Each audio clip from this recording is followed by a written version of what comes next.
Hello दोस्तों, स्वागत है आपका स्टडी आईक्यू में। और मैं अभिनव राज आपके लिए एक नया नोटिफिकेशन लेकर आ गया हूं।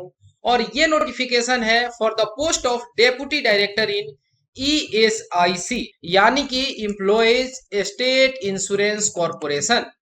और ये एग्जाम जो इसके लिए कंडक्ट कराई जाएगी वो यूपीएससी के द्वारा, यूनियन पब्लिक सर्विस कमीशन के द्वारा कराई जाएगी। टोटल इसमें जो पोस्ट हैं 151 है, 151 वैकेंसीज हैं। ओके, तो ये एक बहुत ही प्रेस्टिजियस लेवल 10 का पोस्ट है। इसके बारे में हम अच्छे से चीजों को समझेंगे। और देखिए, थोड़ा यहाँ पर अगर आप ब्रेक करके देखना चाहें वैकेंसीज को, तो यहाँ पर शेड्यूल कास्ट के लिए 23, शेड्यूल ट्राइब के लिए 9, ओबीसी कैटेगरी में टोटल 38, ईडब्ल्यूएस यानी कि इकोनॉमिकली वीकर सेक्शंस के लिए 15, अनरिजर्व कैटेगरी में टोटल 66 और पर्सन्स विथ बेंचमार्क डिसेबिलिटी यहाँ पर टोटल 4 पोस्ट हैं। सबको सम करने पर ये नंबर हो जाता है 151। अब यहाँ पर आगे बताया गया है कि किस तरीके से पर्सन्स विथ बेंचमार्क डिसेबिलिटी में कैटेगराइजेशन किया गया है, ये हम चीजों को समझेंगे। जरा नेचर इस जॉब का जान लें। किसी भी फॉर्म को अप्लाई करने से पहले आपको इतना जानकारी तो होना ही चाहिए। तो ये जो पोस्ट है ये परमानेंट है, ऐसा नहीं है कि कोई एडॉक है या फिर टेम्पररी बेसिस पर है, कॉन्ट्रेक्चुअल, ऐसी कुछ भी बात नहीं है। ये परमानेंट पोस्ट है और पे स्केल है लेवल 10 का in the pay matrix as पर 7th पे कमीशन। और ये ग्रुप ए का पोस्ट है, नॉन मिनिस्ट्रियल है और नॉन गैजेटेड पोस्ट है। यहाँ पर 35 साल एज लिमिट दी गई है, यानी कि 35 इयर्स तक के लोग जो हैं वो अप्लाई कर सकते हैं। हालांकि बहुत जगहों पर यहाँ एज रिलैक्सेशन भी है, उन रिलैक्सेशन को भी हम समझेंगे। जो एजुकेशनल क्वालिफिकेशन की बात की गई है एसेंशियल क्वालिफिकेशंस के अंतर्गत, तो यहाँ पर आपको डिग्री होना चाहिए रिकॉग्नाइज्ड यूनिवर्सिटी से। और उससे भी बढ़ के यहाँ पर तवज्जो दिया गया है एक्सपीरियंस को, कि यहाँ पर 3 इयर्स एक्सपीरियंस होना चाहिए, या तो प्रशासनिक यानी एडमिनिस्ट्रेशन का, या फिर अकाउंट्स का, या फिर मार्केटिंग या पब्लिक रिलेशन का। या ये सब नहीं है तो इंश्योरेंस या रेवेन्यू या फिर टैक्स रिलेटेड मैटर्स के जॉब प्रोफाइल में आपका 3 साल का एक्सपीरियंस होना चाहिए, केंद्र सरकार में, राज्य सरकार में, या किसी पब्लिक सेक्टर अंडरटेकिंग या ऑटोनॉमस बॉडी में। तो ये एक बहुत इंपॉर्टेंट क्राइटेरिया हो गया।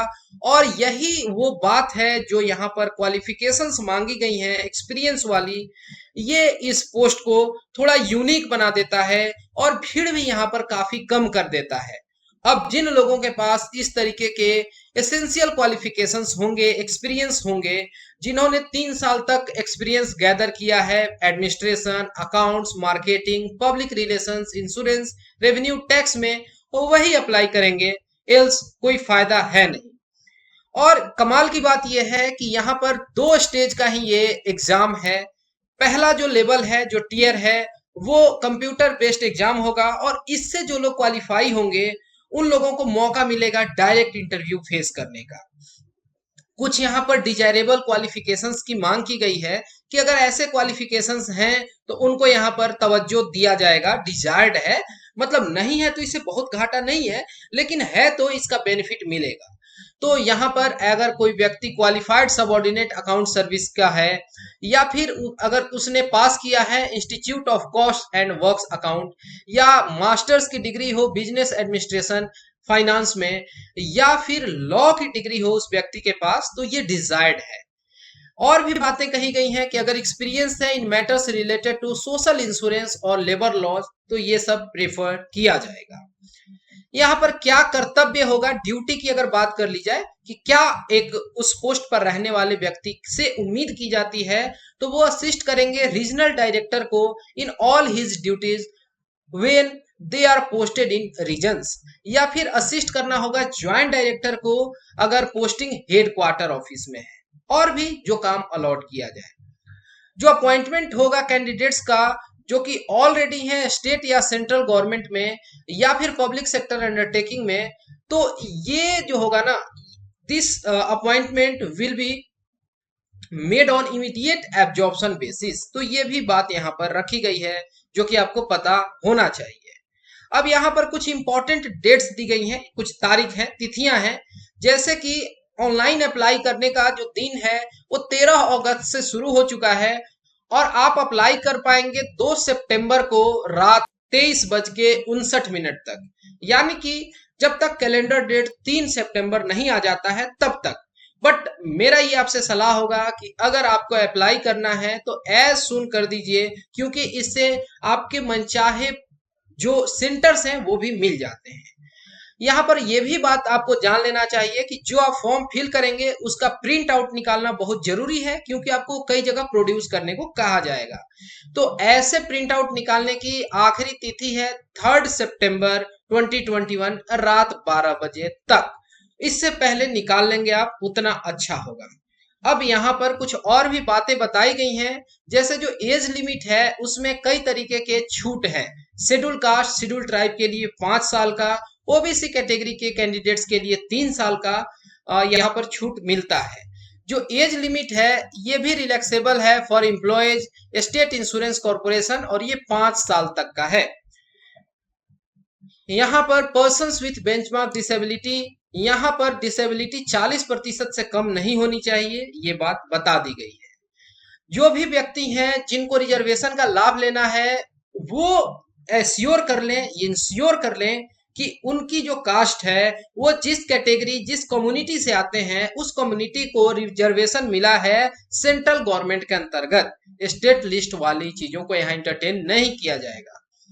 यहाँ reservation and other concessions and relaxations are as permissible under the rules only when degree of physical disability 40%।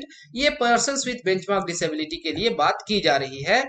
और देखिए यहाँ पर जो प्रोबेशन फेज है वो 2 वर्षों का है। इसके बाद माना जाएगा कि जो आपका जॉब है वो कंफर्म हो गया, अब परमानेंट हो गया, प्रोबेशन के स्टेज को आप पार कर चुके हैं। जो फर्स्ट स्टेज है टियर 1 जो है वो एक कंप्यूटर बेस्ड रिक्रूटमेंट टेस्ट होगा, जिसको शॉर्ट में सीबीआरटी कहा जाएगा, या फिर सीधे रिक्रूटमेंट टेस्ट आरटी। और इसके बाद जो कैंडिडेट शॉर्टलिस्टेड किए जाएंगे उनको इंटरव्यू के लिए कॉल किया जाएगा। जो रिक्रूटमेंट्स हैं to the post of deputy director यानी item number 1 shall be conducted by the commission. लेकिन यहाँ पर जो डेट है सीबीआरटी यानी कंप्यूटर बेस्ड रिक्रूटमेंट टेस्ट का वो डिसाइड किया जाएगा कमीशन के द्वारा, और इसके बाद कैंडिडेट्स को इंटीमेट कर दिया जाएगा। अभी के लिए डेट नहीं दिया गया है। और भी अगर बातें आप जान लें तो जो सिलेबस है ये पता होना चाहिए, और स्कीम क्या है ये भी। तो जो स्कीम है 2 घंटे का पेपर होगा सीबीआरटी, 2 पार्ट में होगा, part A and part B. जो पार्ट ए होगा उसमें इंग्लिश पूछी जाएगी, और वो इंग्लिश बोलचाल काम करने भर आपको आता है कि नहीं इसके जांच के लिए। पेपर 2 जो होगा पार्ट बी जो होगा वो जनरल एबिलिटी होगा। ये यहाँ पर जीके टाइप की चीजें, करेंट अफेयर और भी कुछ लेबर लॉज वगैरह अभी हम आगे देखेंगे।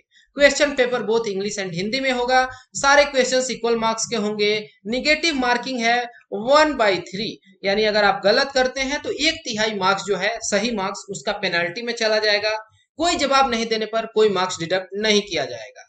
अगर सिलेबस की बात कर लें तो पार्ट 1 जो इंग्लिश है सीधे कहा गया है ताकि टेस्ट किया जा सके कैंडिडेट्स के understanding of English language and workman like use of words. ठीक है, सीधी बात है। पार्ट बी में यहाँ पर human resource management, marketing management, accounting and finance, information जो एक्ट है राइट टू इंफॉर्मेशन एक्ट, यहाँ पर कुछ मैथ्स और रीजनिंग के क्वेश्चंस आपको दिखेंगे।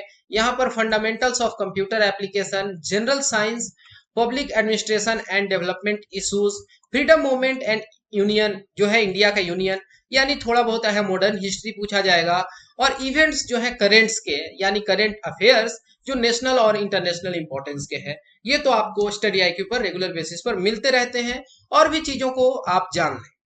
अगर वेटेज की बात की जाए तो अभी के लिए ये कुछ भी यहाँ पर आयोग के द्वारा नहीं बताया जा रहा है। जितने एप्लीकेशंस पड़ेंगे उसके हिसाब से ये आगे चल के आपको बताया जाएगा। अगर बहुत ज्यादा कैंडिडेट्स हो गए तो वहां पर स्क्रूटनी के लिए कुछ अलग तरीका अपनाया जाएगा। एल्स यहाँ पर जो लोग सीबीआरटी क्वालिफाई करेंगे डायरेक्ट इंटरव्यू कॉल आ जाएगा। यहाँ पर सेंटर्स के नाम दिए गए हैं, लेकिन ये बात बता दिया गया है कि सेंटर आयोग कभी भी चेंज कर सकती है, और यहाँ पर हर एक सेंटर में कुछ सीलिंग है कि एक शहर में इतने से ज्यादा व्यक्ति नहीं एग्जाम दे पाएंगे एक्सेप्ट चेन्नई, दिसपुर, कोलकाता और जयपुर। इन 4 जगहों को छोड़ के अगर आप लेट से अप्लाई करते हैं तो आप इस बात के लिए श्योर नहीं रह सकते हैं कि आपको मनचाहा सेंटर मिलेगा। ठीक है, क्योंकि ये first apply first allot basis है। ओके, तो ये जान गए। यहाँ पर कुछ इंपॉर्टेंट नोट्स दी गई है कि आपको किस तरीके का कंडक्ट वगैरह फॉलो करना होगा, ये सब कुछ बताया गया है।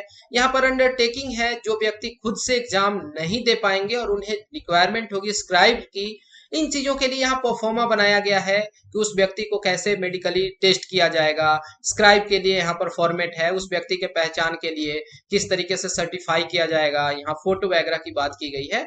तो ये सब आप देख लेंगे जिन पर ये लागू होता है। कुछ एडिशनल इंफॉर्मेशन में यहाँ बताया गया है कि वो नागरिक होना चाहिए, या तो citizen India, subject of Nepal, subject of Bhutan, या फिर कोई तिब्बतियन रिफ्यूजी है जो जिसकी फैमिली 1 जुलाई 1962 से पहले इंडिया आई है और इंटेंशन है परमानेंट सेटलमेंट का। बाकी यहाँ पर कुछ और देशों के नाम दिए गए हैं और कुछ सर्टेन क्राइटेरिया। एज लिमिट पर हम बात कर चुके हैं।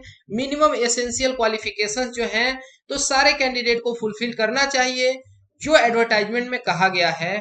और ये भी बात कही गई कि मिनिमम एसेंशियल क्वालिफिकेशंस पा लेने से आप एश्योर नहीं रह सकते हैं कि आप उस जॉब के लिए हकदार हैं। ओके, यहाँ पर और कुछ बातें जो आप जान लें तो देख लीजिए। आपको यहाँ पर एटलीस्ट अगर आप अनरिजर्व कैटेगरी से हैं तो 50 मार्क्स लाने होंगे, यानी पार्ट 1 जो है टीयर 1 में। ओबीसी कैटेगरी के लिए 45 मार्क्स और SC ST persons with benchmark disability के लिए 40 मार्क्स। आगे आयोग डिसाइड करेगा कि किस तरीके से लोगों को स्क्रूटनी करना है। एग्जाम फी 25 रुपए है और यहाँ पर सर्टेन एक्सेप्शंस हैं। Schedule caste, schedule tribe, PWBD, महिलाओं के लिए भी यहाँ पर इस तरीके से छूट दी गई है। एक सर्विसमैन के लिए रिलैक्सेशन की यहाँ बात कर दी गई। तो ये नोटिफिकेशन काफी लंबा चौड़ा है, 21 पेजेस का है। अप्लाई करना है तो आप वेबसाइट पर चले जाएंगे upsconline.nic.in। यहाँ जाके आप जो भी आपके रिक्वायर्ड डॉक्यूमेंट्स हैं अपलोड करेंगे, जिससे आपका date of birth, experience, desirable qualifications, ये सब पीडीएफ फॉर्मेट में वहां स्लॉट होगा। 1 MB तक का फाइल आपको बना के अपलोड करना है। जन्म प्रमाण पत्र के लिए बात किया गया है कि आपके पास 10th का जो मार्कशीट है या फिर 10th का एडमिट कार्ड ये होना जरूरी है। ठीक है, जिस पर डेट ऑफ बर्थ इंडिकेट किया गया। स्कूल लिविंग सर्टिफिकेट की भी बात हो सकती है अगर तमिलनाडु या केरला से कोई कैंडिडेट है तो। ओके, यहाँ पर डिग्री डिप्लोमा की बात कर ली गई कि अगर प्रोविजनल सर्टिफिकेट है तो उसका मार्कशीट लगा के काम चल जाएगा। कास्ट सर्टिफिकेट की बात की गई है। यहाँ अंडरटेकिंग की बात की गई है कि अगर कोई ओबीसी कैटेगरी से आता है तो वो डिक्लेयर कर ले यहाँ पर कि वो जो है नॉन क्रीमी लेयर से आते हैं, क्रीमी लेयर में नहीं आते हैं। ठीक, यहाँ पर डॉक्यूमेंट सपोर्ट्स और अदर क्लेम्स की बात हो जाती है। इतना काफी है इंफॉर्मेशन, आप इस फॉर्म को भर सकते हैं। मैं आपको इंड तक इस फॉर्म को दिखा दूं कि अगर यहाँ पर एक बात बताई गई है जो कि आप ऑब्वियसली जानते हैं कि अगर कोई कैंडिडेट गिल्टी पाए जाते हैं किसी भी तरीके के मिसकंडक्ट के लिए तो फिर उन पर कार्रवाई की जाएगी। ठीक, और जो लोग रेगुलर सरकारी नौकरी में हैं वो एक डिक्लेरेशन दे देंगे ताकि वो अपने कंपनी को, अपने ऑफिस डिपार्टमेंट को सूचित कर दें कि उन्होंने एक फॉर्म अप्लाई किया है, ताकि उनकी कंपनी पहले से जान सके। कंपनी सही वर्ड नहीं होगा, ताकि उनकी जो संगठन है, संस्था है, वो जान सके। तो ये टोटल नोटिफिकेशन था यूपीएससी ESIC यानी कि एम्प्लॉइज स्टेट इंश्योरेंस कॉर्पोरेशन में डेप्यूटी डायरेक्टर के पोस्ट के लिए। एक काफी प्रेस्टिजियस पोस्ट है और ये काफी लिमिटेड लोगों के लिए है ऑप्शन, जो कि किसी खास तरीके की एक्सपीरियंस को होल्ड करते हैं। और जिन लोगों के पास भी ये सारे रिक्वायरमेंट्स हैं, मेरा उनसे सलाह है कि आप इस फॉर्म को जरूर भरें और जम के तैयारी करें। डेट एग्जाम का आ जाएगा, एश्योर रहिए। और अगर आपको किसी भी तरीके का कंफ्यूजन है तो आप कमेंट सेक्शन में अपनी बात रख भी सकते हैं। फिलहाल इस वीडियो में इतना ही। Thanks for watching and have a great day.